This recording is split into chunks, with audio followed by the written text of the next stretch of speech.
അരുണസ്ത്രീയിൽ ദേവേന്ദ്രന്റെ മകനായി പിറന്നവനാണ് ബാലി.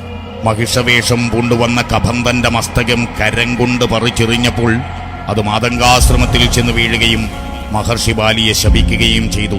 ആ മലയിൽ ചെന്നാൽ തല പൊട്ടിത്തെറിക്കുമെന്ന്. അങ്ങനെ ബാലി കയറാ മലയുമുണ്ടായി. കബന്ധ വൃത്താന്തമറിഞ്ഞ രാവണൻ ബാലിയെ ബന്ധിക്കുവാൻ ചെല്ലുന്നു. ഒടുവിൽ രാവണൻ ബാലിയുടെ വാലിന്മേൽ 12 കാലം തപം ചെയ്തുവത്രേ.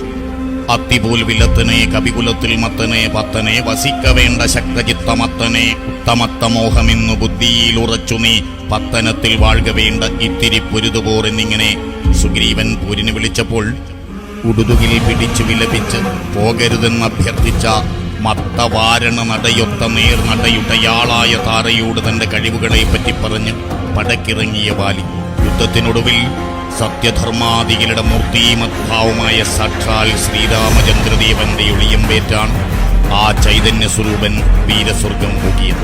മാർവിടത്തിൽ മല്ലുകൊണ്ട് കുത്തിയങ്ങ് കീറിയും ചോരയാറുപോലെയങ്ങു മാർവിടേയൊലിക്കയും കൈതളർന്നു മെയ്കുഴഞ്ഞു പോർപറഞ്ഞടുക്കയും തള്ളിയുന്തിയിട്ടു ബാലി സുഗ്രീവൻ തമാറതിൽ തുള്ളി വീണമർത്തുബാലി കണ്ടു രാമനപ്പഴേ ബാണമേതു ബാലി തന്ത മാർവിടം പിളർക്കവേ പണവും പിടിച്ചുകൊണ്ടു ബാലി വീണു.